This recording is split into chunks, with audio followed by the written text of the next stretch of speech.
Hello, welcome to another audio commentary done by Luminous, and today I'm joined by Nebula.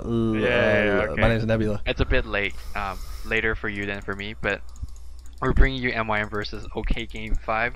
The picks have already gone underway. This sounds like a live commentary, but it's not. So I'll let you cover some of the picks as I gather my thoughts. Okay, so Meet Your Maker chose not to ban Slardar, which I think was a mistake. They gave OK a first pick Slardar. Slardar is one of the strongest carry gangers, roaming, do everything in this version. OK banned Chin, which is pretty common against MYM. MYM's Chin strat obviously is ridiculous. They also banned SA. I think that's interesting, considering I guess they weren't expecting to get Slardar first pick. Obviously, if they knew they were getting Slardar first pick, I think they would have let him have him. They're maybe fearing PlaymatE's SA a little bit there. They banned Sand King, pretty common ban against MaNia. And then Meet Your Maker followed that up with Sven and Nevermore.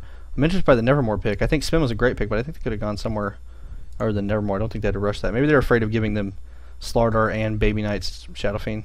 So that's maybe been a ban / pick. OK followed it up with a Lion Pugna. Two incredibly useful heroes in this version. Pugna is just insane. It really that damn ward really hinders the other team from doing a whole lot of AoE initiating and a whole lot of just mass casting in general.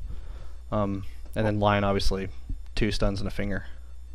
Well, MYM has been picking Nevermore really lately as a first pick hero because they really like him. The fact that he could semi-carry, he could push really well. I think MYM is really definitely going for a push strat again. Well, their standard strategy is to win mid game. Yeah, it feels like that's their one. I don't want to call it one trick pony, but that's what they really do a lot. Well, and, of course, I mean, Sven stun creeps. It's hard not to fall back on something you're really good at, you know. I mean, they are playing for money here. I don't know, like out of 5 games, I think they played this strat like at least. I think this is the 3rd or 4th time, and the Pugna pick, of course, is for the wards, but his counter pushing power is kind of insane as well. Oh yeah. So they follow with Pugna again. Okay, 2 more pushing heroes. You can't get any more push heavy with Necrolyte. Heals your creeps, damage theirs, pick off a quick hero instantly. So that Slardar, without a BKB, can't live for long. But it goes the same way. They could kill each other really quickly right now. A lot of burst damage, amplified damage, fingers right there, and the death ward or the decrepting ward on the other side. Oh, decrep fingers there too. So that there's a lot of bursting possibility on both sides. So it really depends on these last 3 picks. Yeah, and Necro obviously gives the advantage of also being capable later in the game. You know, the more farmed he gets, the more powerful he gets. Puck, I think, is awesome because of the not only does he push well and counter and stop pushing, but he's also really mobile. He moves around the map really well, can initiate, create a lot of ganks, etc. So Puck plus Sven, once Sven gets the dagger, that's a pretty lethal combo right there. You know. Now it's really interesting to see what's Puck's role. Usually, sometimes Puck goes for a support Puck, and in that case, you're not gonna get your dagger. And it seems like in this case, yeah, judging by the Sven Shadow 4 Necro, he's probably gonna be the support. But unless they pick one more, don't be surprised if they take some terrible hero for pusher to play. So you can buy wards. Crystal Maiden's still in this pool. Crystal Maiden's still in the pool. Both teams are neglecting her. Really odd choice. They go for Dragon Knight, one of my most favorite hero of all time, and Nebula never picks that shit. Because I hate it. It's fucking retarded. I wonder why. Such a good heroes. Hopefully they're gonna showcase that. Dropping Frost Epicenters for the win. Of course. I hate that hero. Potm with 2 seconds left, save pick. Ooh, we're gonna get to see a Baby Knight Potm, I think. Surely Baby Knight won't play Dragon Knight. Well, maybe it will.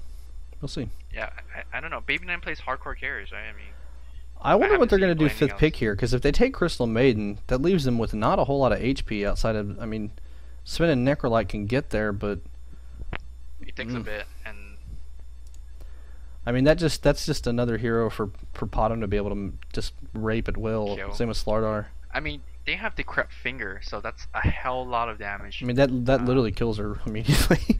I'm really surprised that actually OK didn't pick a Crystal Maiden, because Crystal Maiden helps DK a lot just by having the aura there and just fire spam farm.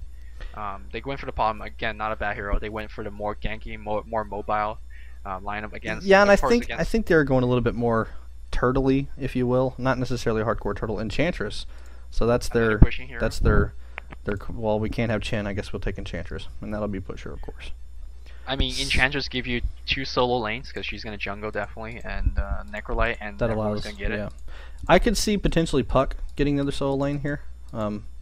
Puck is a hero that likes levels early. Once he true. gets to 9 or 10 is really where he needs to be. He becomes quite a pain. I think at level 10 he's one of the most versatile and powerful heroes in Dota.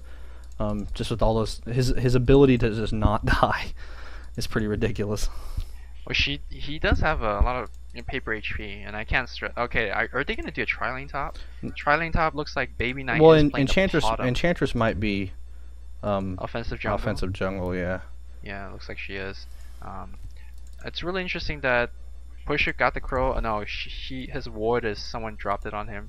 Probably Puck. Yeah, Puck has dropped a ward on him. Yeah. There are a lot of people up top. I'm not sure why. I don't even know what their lane's gonna be. Looks like Baby Knight's gonna solo bottom with Potm. That's Are they going to tri-lane top Slardar and DK in the same lane? I think they're just going for a gang. It looks like they're high-fiving the woods. MaNia is gonna get chain stun. Second stun looks like finger. Oh, no, they failed the wow. finger. He let him get off his stun. So Smiske a little slow on the action there. I guess Slardar stun at level 1. I guess DK is going to go middle with Pugna, yeah. Right. And Seems like they're going to leave Potm to solo against Necrolyte. Necrolyte should. He didn't level up yet, has he? He might have. I didn't see if he put into pulse or not. He should have waited. He should wait theoretically until they get to the lane, because once Potm gets in lane, if he puts into aura, Potm will have some serious issues, because that aura basically negates all of her HP regen, and like she ends up losing life, and she doesn't have a whole lot of HP, so he can hate on her just a little bit, and I really feel that aura owns her in lane.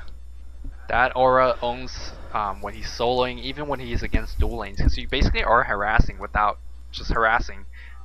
One Dota tip I would like to give to newer players that if you haven't gotten to your lane, don't skill your first skill yet.